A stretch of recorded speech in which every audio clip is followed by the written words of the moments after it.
Screwtape Letters by Professor C.S. Lewis of Magdalen College, Oxford University, 1941. Chapter 6. My dear Wormwood, I am delighted to hear that your patient's age and profession make it possible, but by no means certain that he will be called up for military service. We want him to be in maximum uncertainty so that his mind will be filled with contradictory pictures of the future, every one of which arouses hope or fear. There is nothing like suspense and anxiety for barricading a human's mind against the enemy. He wants men to be concerned with what they do. Our business is to keep them thinking about what will happen to them. Your patient will, of course, have picked up the notion that he must submit with patience to the enemy's will. What the enemy means by this is primarily that he should accept with patience the tribulation which has actually been dwelt out to him, the present anxiety and suspense. It is about this that he is to say, "Thy will be done," and for the daily task of bearing this, that the daily bread will be provided. It is your business to see that the patient never thinks of the present fear as his appointed cross, but only of the things he is afraid of. Let him regard them as his crosses. Let him forget that since they are incompatible, they cannot all happen to him, and let him try to practice fortitude and patience to them all in advance, for real resignation at the same moment to a dozen different and hypothetical facets is almost impossible, and the enemy does not greatly assist those who are trying to attain it. Resignation to present and actual suffering, even where that suffering consists of fear, is far easier and is usually helped by this direct action. An important spiritual law is here involved. I have explained that you can weaken his prayers by diverting his attention from the enemy himself to his own states of mind about the enemy. On the other hand, fear becomes easier to master when the patient's mind is diverted from the thing feared to the fear itself, considered as a present and undesirable state of his own mind, considered as a present and undesirable state of his own mind. And when he regards the fear as his appointed cross, he will inevitably think of it as a state of mind. One can therefore formulate the general rule: in all activities of mind which favor our cause, encourage the patient to be unself-conscious and to concentrate on the object, but in all activities favorable to the enemy, bend his mind back on itself.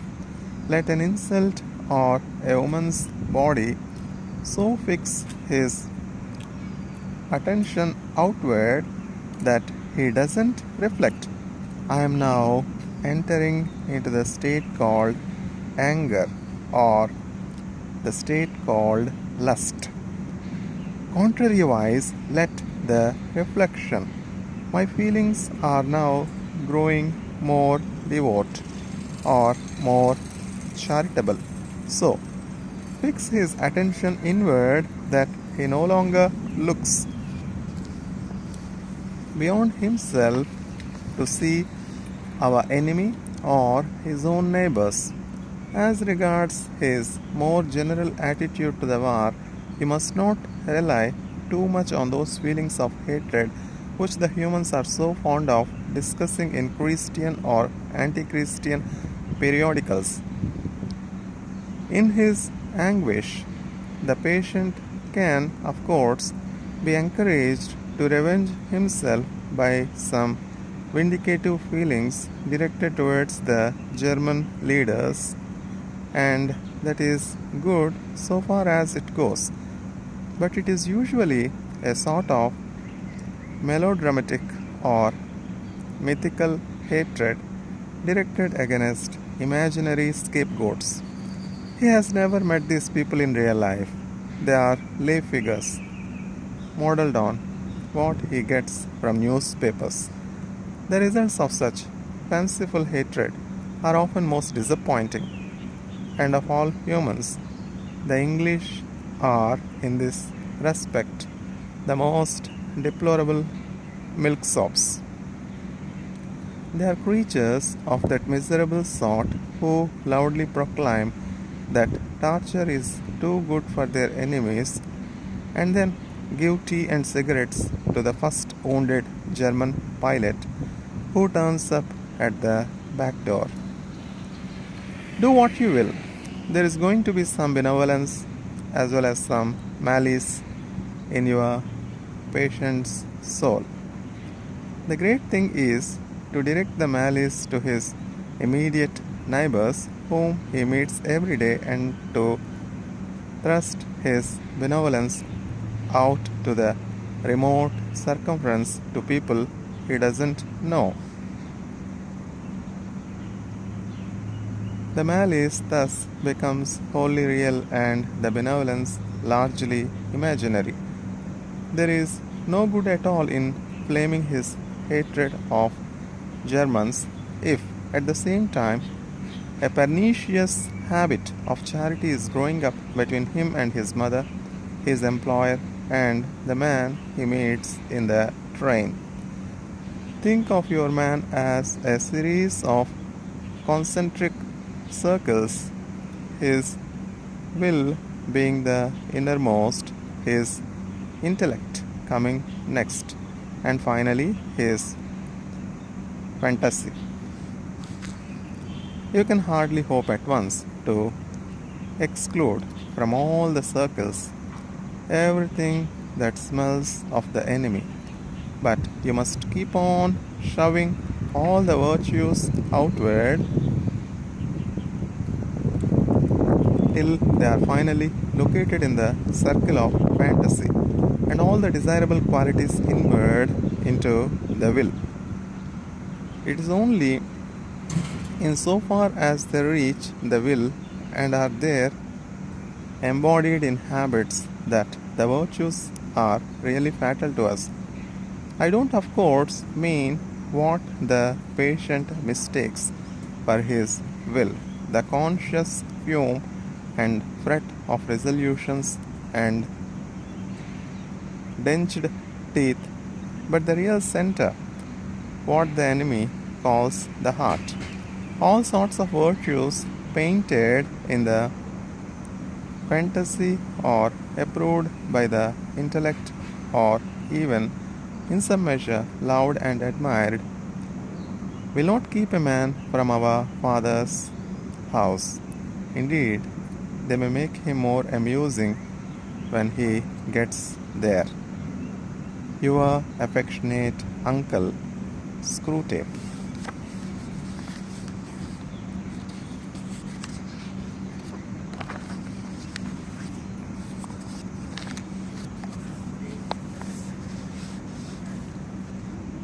Screwtape Letters by Professor C.S. Lewis of Magdalene College, Oxford University, 1941, Chapter 7. My dear Wormwood, I wonder, you should ask me whether it is essential to keep the patient in ignorance of your own existence. That question, at least, for the patient phase of the struggle, has been answered for us by the High Command. Our policy for the moment is to conceal ourselves. Of course, this has not always been so. We are carefully faced with a cruel dilemma. When the humans disbelieve in our existence, we lost all the pleasing results of direct terrorism, and we make no magicians. On the other hand, when they believe in us, we cannot make them materialists and skeptics. At least, not yet. I have great hopes that we shall learn in due time how to emotionalize and mythologize their science to such an extent that what is in effect a belief in us, though not under that name, will creep in while the human mind remains closed to belief in the enemy. The life force, the worship of sex, and some aspects of psychoanalysis may here prove useful. If once we can produce our perfect work, the materialist magician, the man, not using but veritably worshipping what he vaguely calls forces while denying the existence of spirits, then the end of the war will be in sight. But in the meantime, we must obey our orders. I do not think you will have much difficulty in keeping the patient in the dark. The fact that devils are predominantly comic figures in the modern imagination will help you. If any faint suspicion of our existence begins to arise in his mind, suggest to him a picture of something in red tights and persuade him that since he cannot believe in that, it is an old textbook method of confusing them. He therefore cannot believe in you. I had not forgotten my promise to consider whether we should make the patient an extreme patriot or an extreme pacifist. All extremes except extreme devotion to the enemy are to be encouraged. Not always, of course, but at this period. Some ages are lukewarm and complacent, and then it is our business to soothe them yet faster asleep. Other ages, of which the present is one, are unbalanced and prone to fiction, and it is our business to inflame them. Any small coterie bound together by some interest which other men dislike or ignore tends to develop inside itself a hothouse mutual admiration, and towards the outer world a great deal of pride and hatred, which is entertained without shame because the cause is its sponsor and it is thought to be impersonal. Even when the little group exists originally for the enemy's own purposes, this remains true. We want the church to be small, not only that fewer men may know the enemy, but also that those who do may acquire the uneasy intensity and the defensive self-righteousness of a secret society or a clique. The church herself is, of course, heavily defended, and we have never yet quite succeeded in giving her all the characteristics of a faction. But subordinate factions within her have often produced admirable results, from the parties of Paul and of Apollos at Corinth down to the high and low parties in the Church of England. If your patient can be induced to become a conscientious objector, he will automatically find himself one of a small, vocal, organized, and unpopular society, and the effects of this on one so new to Christianity will almost certainly be good, but only almost certainly.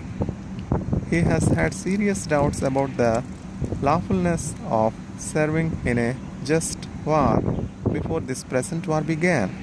Is he a man of great physical courage? So great that he will have no half-conscious misgivings about the real motives of his pacifism. Can he, when nearest to honesty, no human ever very near, feel fully convinced that he is actuated wholly by the desire to obey the enemy? If he is that sort of man, his pacifism will probably not do us much good, and the enemy will probably protect him from the usual consequences of belonging to a sect. Your best plan in that case would be to attempt a sudden, confused emotional crisis from which he might emerge as an uneasy convert to patriotism. Such things can often be managed. But if he is the man I take him to be, try pacifism. Whichever he adopts, your main task will be the same. Let him begin by treating the patriotism or the pacifism as a part of his religion. Then let him, under the influence of partisan spirit, come to regard it as the most important part. Then quietly and gradually nurse him onto the stage at which the religion becomes merely part of a cause in which Christianity is valued chiefly because of the excellent arguments it can produce in favor of the British war, effort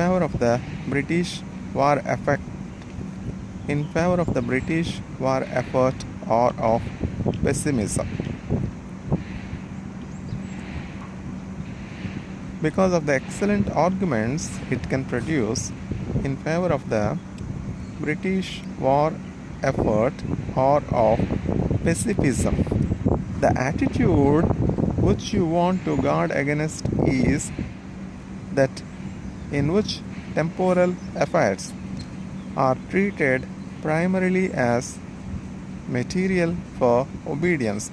Once you have made the world an end and faith a means, you have almost won your man, and it makes very little difference what kind of worldly end he is pursuing, provided that meetings, pamphlets, policies, movements, causes, and crusades matter more to him than prayers and sacraments and charity he is ours. And the more religious on those terms, the more securely ours. It could show you a pretty cageful down here. Your affectionate uncle, Screwtape.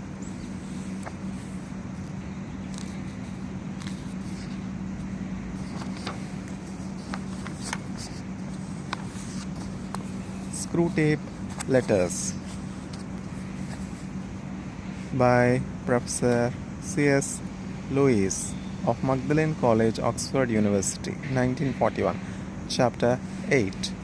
My dear Wormwood, so you have great hopes that the patient's religious phase is dying away, have you? I always thought the training college had gone to pieces since they put old Slubgob at the head of it, and now I'm sure. Has no one ever told you about the law of undulation? Humans are amphibians, half spirit and half animal.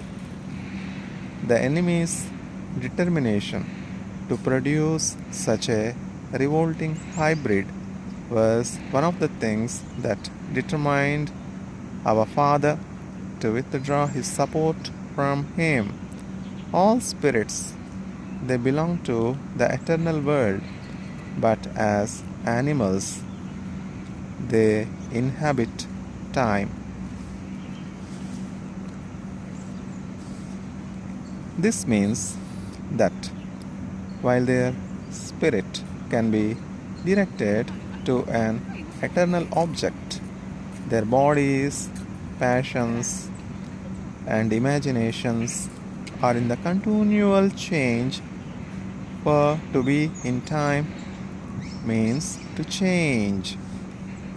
Their nearest approach to constancy, therefore, is undulation, the repeated return to a level from which they repeatedly fall back, a series of troughs and peaks. If you had watched your patient carefully, you would have seen this undulation in every department of his life. His interest in his work, his affection for his friends, his physical appetites all go up and down. As long as he lives on earth, periods of emotional and bodily richness and liveliness will alternate with periods of numbness and poverty.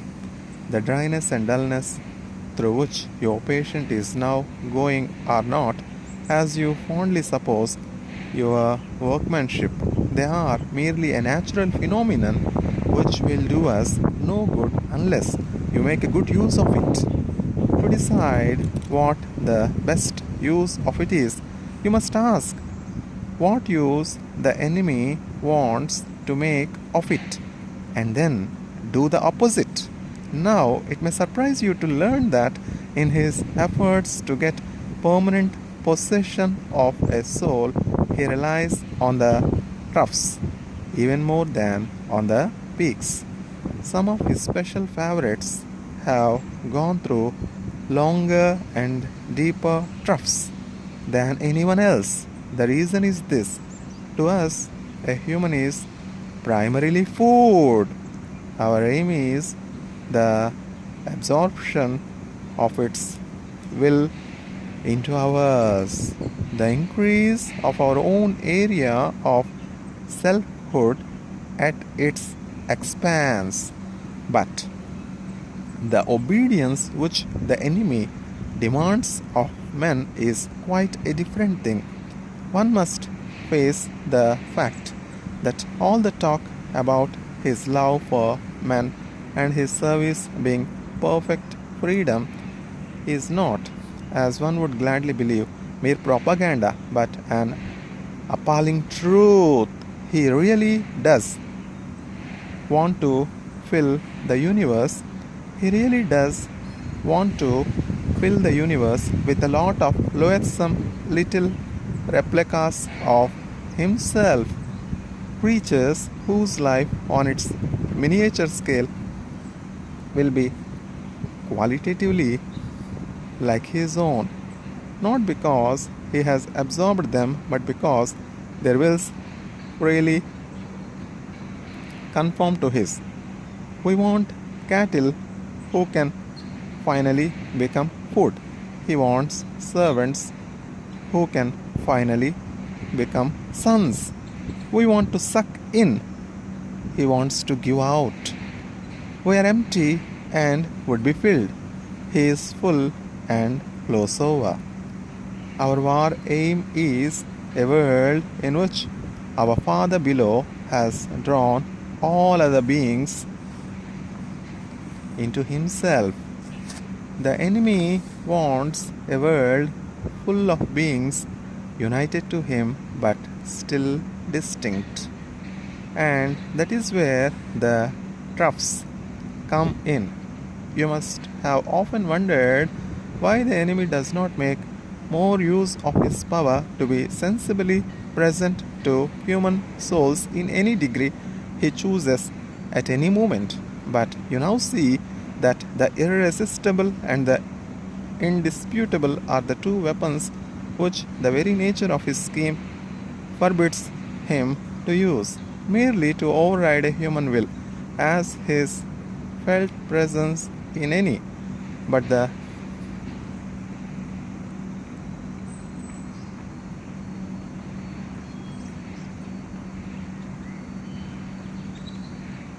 faintest and most mitigated degree. Faintest and most mitigated degree would certainly do, would be for him useless. Merely to override a human will as his felt presence in any but the faintest and most mitigated degree would certainly do, would be for him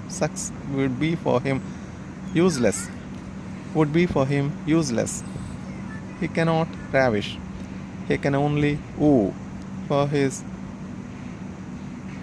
ignoble idea is to eat the cake and have it. The creatures are to be one with him, but yet themselves, merely to cancel them or assimilate them, will not serve. Merely to cancel them or assimilate them will not serve. He is prepared to do a little overriding at the beginning. He will set them off with communications of his presence, which, though faint, seem great to them, with emotional sweetness and easy conquest over temptation. But he never allows this state of affairs to last long.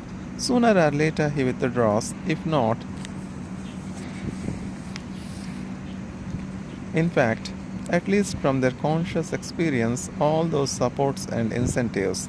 He leaves the creature to stand up on its own legs, to carry out from the will alone duties which have lost all relish.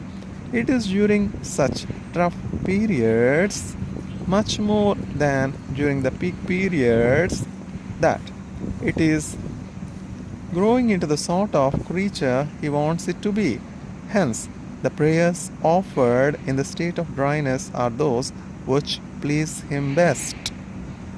We can drag our patients along by continual tempting because we design them only for the table, and the more their will is interfered with, the better. He cannot tempt to virtue as we do to vice. He wants them to learn to walk and must therefore take away his hand. And if only the will to walk is really there, he is pleased even with their stumbles. Do not be deceived one word.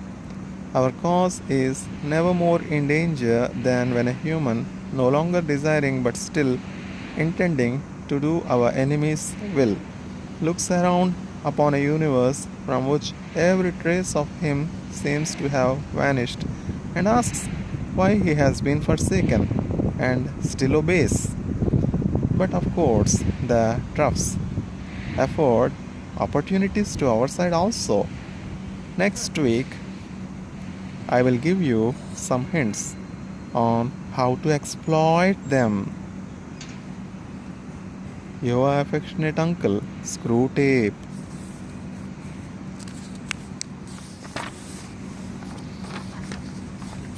Screwtape Letters by Professor C.S. Lewis of Magdalen College, Oxford University, 1941.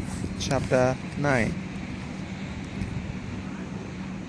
My dear Wormwood, I hope my last letter has convinced you that the trough of dullness or dryness through which your patient is going at present will not of itself give you his soul, but needs to be properly exploited. What forms the exploitation should take, I will now consider. In the first place, I have always found that the trough periods of human undulation provide excellent opportunity for all sensual temptations, particularly those of sex. This may surprise you because, of course, there is more physical energy and therefore more potential appetite at the peak periods. But you must remember that the powers of resistance are then also at their highest. The health and spirits which you want to use is producing lust can also, alas, be very easily used for work or play or thought or innocuous merriment. The attack has a much better chance of success when the man's whole inner world is drab and cold and empty. And it is also to be noted that the trough sexuality is subtly different in quality from that of the peak, much less likely to lead to the milk and water phenomenon which the humans call being in love, much more easily drawn into perversions, much less contaminated by those generous and imaginative and even spiritual concomitants which often render human sexuality so disappointing. It is the same with other desires of the flesh. You are much more likely to make your man a sound drunkard by pressing drink on him as an anodyne when he is dull and weary than by encouraging him to use it as a means of merriment among his friends when he is happy and expansive. Never forget that when we are dealing with any pleasure in its healthy and normal and satisfying form, we are in a sense on the enemy's ground. I know we have won many a soul through pleasure. At the same time, it is his invention, not ours. He made the pleasures. All our research so far has not enabled us to produce one. All we can do is to encourage the humans to take the pleasures which our enemy has produced, at times or in ways or in degrees which he has forbidden. Hence, we always try to work away from the natural condition of any pleasure to that in which it is least natural, least redolent of its maker, and least pleasurable. An ever increasing craving for an ever diminishing pleasure is the formula. It is more certain and it's better style to get the man's soul and give him nothing in return. That is what really gladdens our Father's heart. And that troughs are the time for beginning the process. But there is an even better way of exploiting the trough. Trough the patient's own thoughts about it. As always, the first step is to keep knowledge out of his mind. Do not let him suspect the law of undulation. Let him assume that the first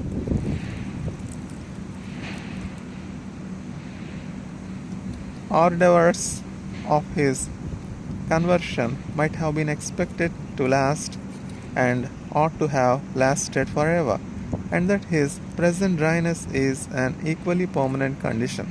Having once got this misconception well fixed in his head, you may then proceed in various ways. It all depends on whether your man is of the desponding type who can be tempted to despair, or of the wishful thinking type who can be assured that all is well. The former type is getting rare among the humans. If your patient should happen to belong to it, everything is easy.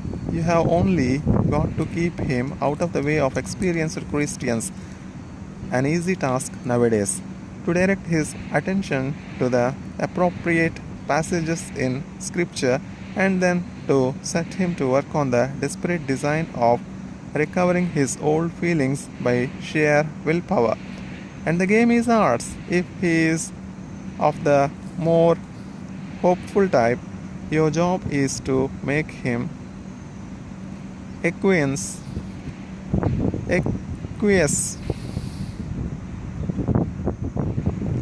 in the present low temperature of his spirit and gradually become content with it, persuading him that it is not so low after all.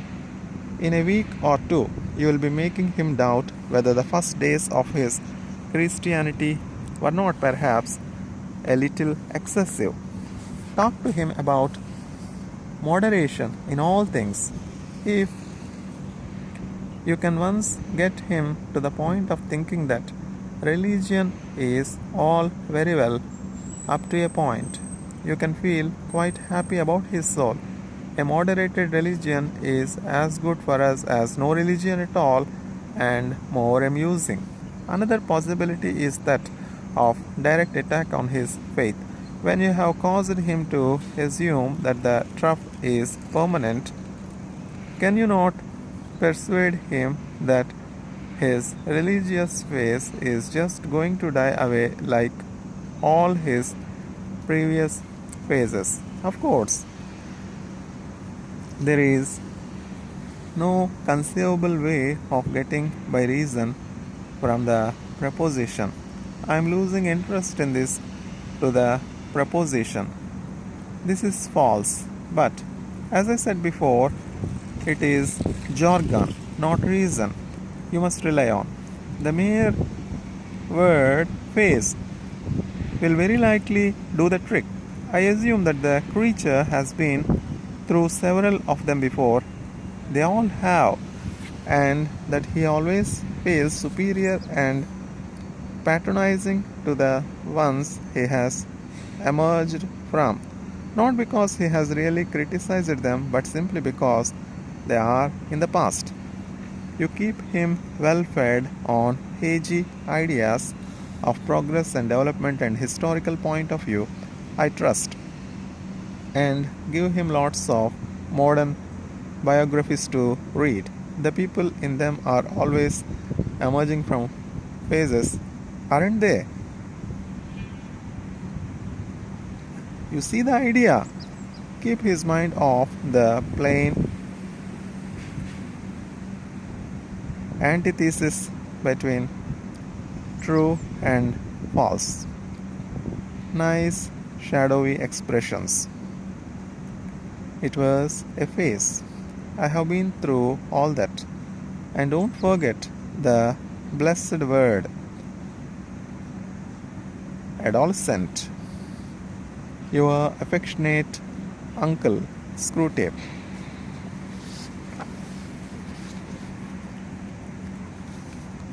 Screwtape letters by Professor C.S. Lewis of Magdalen College, Oxford University, 1941. Screwtape letters by Professor C.S. Lewis of Magdalen College, Oxford University, 1941. Chapter 10. My dear Wormwood, I was delighted to hear from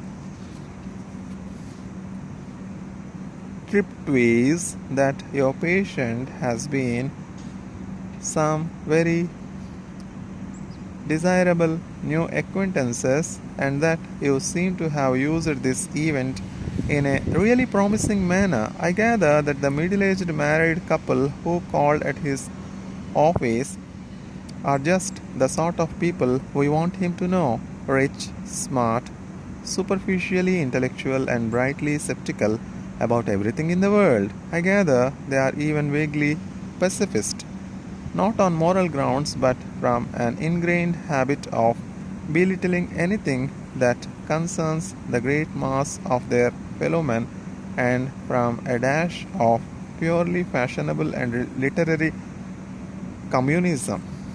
And literary communism. This is excellent, and you seem to have made good use of all his social, sexual, and intellectual vanity. To tell more, tell me more, tell me more. Did he commit himself deeply? I don't mean in words. There is a subtle play of looks and tones and laughs by which a mortal can imply that he is of the same party as those to whom he is speaking. That is the kind of betrayal you should specifically encourage, because the man does not fully realize it himself, and by the time he does, you will have made withdrawal difficult. No doubt he must very soon realize that his own faith is in direct opposition to the assumptions on which all the conversation of his new friend is based. I don't think that matters much, provided that you can persuade him to postpone any open acknowledgement of the fact, and this, with the aid of shame, pride, modesty, and vanity, will be easy to do. As long as the postponement lasts, he will be in a false position. He will be silent when he ought to speak and laugh when he ought to be silent. He will assume at first only by his manner, but presently by his words, all sorts of cynical and skeptical attitudes which are not really his. But if you play him well, they may become his. All mortals tend to turn into the thing they are pretending to be. This is elementary. The real question is how to prepare for the enemy's counterattack. The first thing is to delay as long as possible the moment at which he realizes this new pleasure as a temptation. Since the enemy's servants have been preaching about the world as one of the great standard temptations for 2000 years, this might seem difficult to do, but fortunately, they have said very little about it for the last few decades. In modern Christian writings, though I see much, indeed, more than I like, about Mammon, I see few of the old warnings about worldly vanities, the choice of friends, and the value of time. All that your patient would probably classify as Puritanism.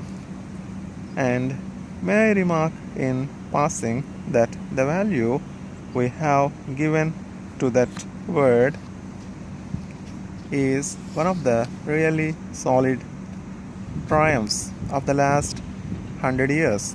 But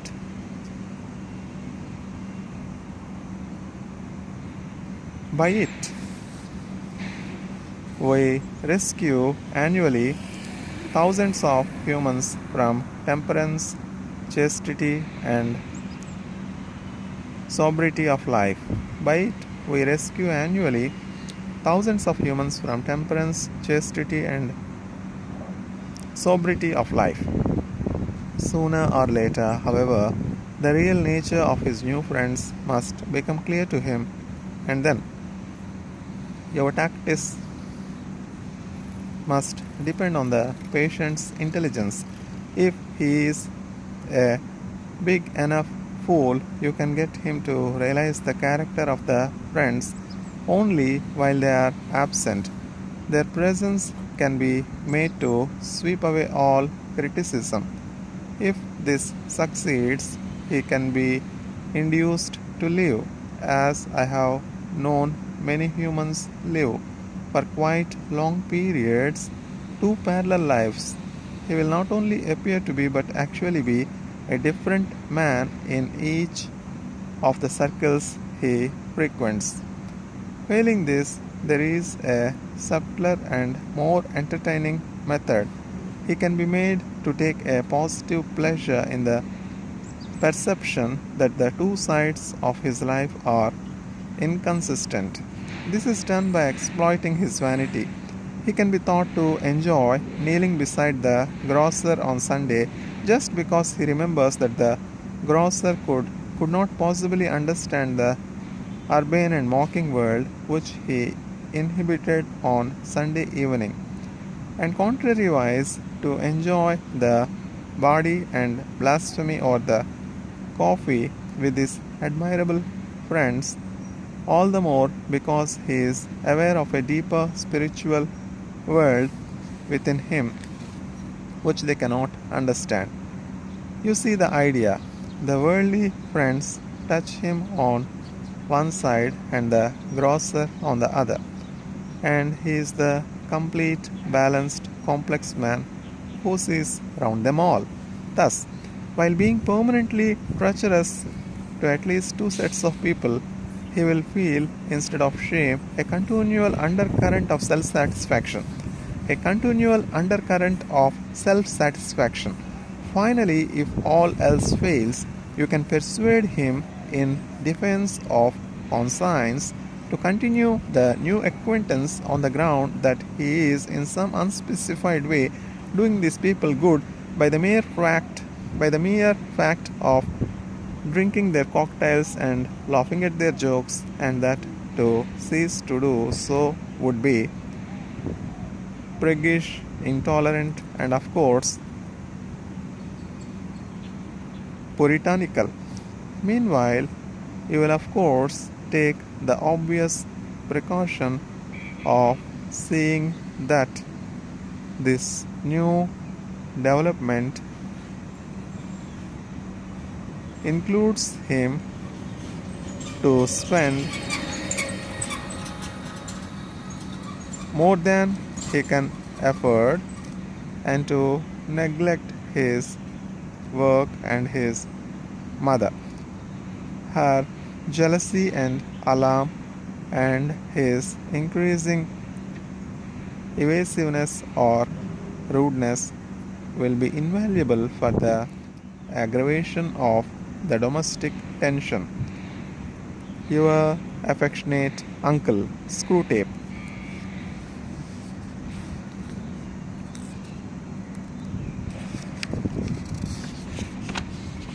Screwtape Letters by Professor C.S. Lewis, Magdalene College, Oxford University, 1941, Chapter 11. My dear Wormwood, everything is clearly going very well.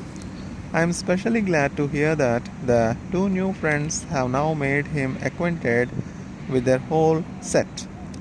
All these, as I find from the record office, are thoroughly reliable people, steady, consistent scoffers, and worldlings who, without any spectacular crimes, are progressing quietly and comfortably towards our Father's house. You speak of their being great laughers. I trust this does not mean that you are under the impression that laughter as such is always in our favor. The point is worth some attention. I divided the causes of human laughter into joy, fun, the joke proper, and flippancy. You will see the first among friends and lovers reunited reunited on the eve of a holiday.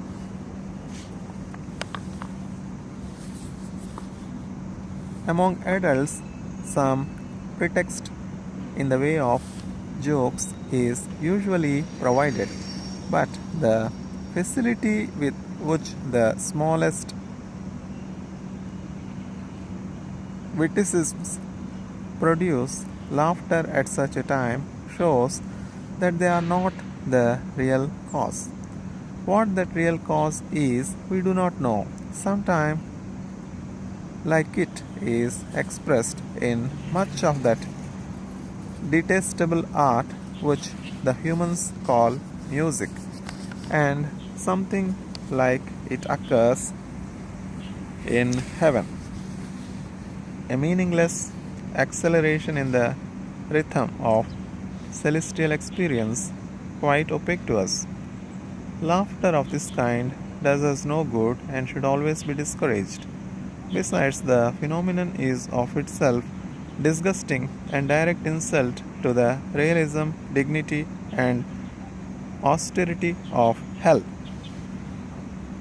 Fun is closely related to joy. Fun is closely related to joy, a sort of emotional froth arising from the play instinct. It is very little use to us. It can sometimes be used, of course, to divert humans from something else which the enemy would like them to be feeling or doing. But in itself, it has wholly undesirable tendencies. It promotes charity, courage, contentment, and many other evils. The joke proper, which turns on sudden perception of incongruity, is a much more promising field. I am not thinking primarily of indecent or bawdy humor, which, though much relied upon by second-rate tempters, is often disappointing in its results. The truth is that humans are pretty clearly divided on this matter into two classes. There are some to whom no passion is as serious as lust, and for whom an indecent story ceases to produce lasciviousness precisely insofar as it becomes funny. There are others in whom laughter and lust are excited at the same moment and by the same things. The first sort joke about sex because it gives rise to many incongruities. The second cultivate incongruities because they afford a pretext for talking about sex. If your man is of the first type, body humor will not help you. I shall never forget the hours which I wasted, hours to me of unbearable tedium, with one of my early patients in bars and smoking rooms before I learned this rule. Find out which group of patient belongs to and see that he does not find out. The real use of jokes or humor is in quite a different direction, and it is especially promising among the English who take their sense of humor so seriously. Then a deficiency in this sense is almost the only deficiency at which they feel shame. Humor is for them at all. Humor is for them the all-consoling, and mark this, the all-excusing grace of life. Hence, it is invaluable as a means of destroying shame. If a man simply lets others pay for him, he is mean. If he boasts of it in a jocular manner, twists his fellows with having been scored off, he is no longer mean but a comical fellow. Mere cowardice is shameful. Cowardice boasted of with humorous exaggerations and grotesque gestures can be passed off as funny. Cruelty is shameful unless the cruel man can represent it as a practical joke. A thousand bawdy, BAWDY, or even blasphemous jokes do not help towards a man's damnation so much as his discovery that almost anything he wants to do can be done, not only without the disapproval but with the admiration of his fellows, if only it can get itself treated as a joke. And this temptation can be almost entirely hidden from your patient by that English seriousness about humor. Any suggestion that there might be too much of it can be represented to him as puritanical or as betraying a lack of humor. By flippancy, but flippancy is the best of all. In the first place, it is very economical. Only a clever human can make a real joke about virtue or indeed about anything else. Any of them can be trained to talk as if virtue were funny. Among flippant people, the joke is always assumed to have been made. No one actually makes it. But every serious subject is discussed in a manner which implies that they have already found a ridiculous side to it. If prolonged, the habit of flippancy builds up around a man the finest armor plating against the enemy that I know, and it is quite free from the dangers inherent in the other sources of laughter. It is 1,000 miles away from joy. It deadens instead of sharpening the intellect, and it excites no affection between those who practice it. Your affectionate uncle, Screwtape.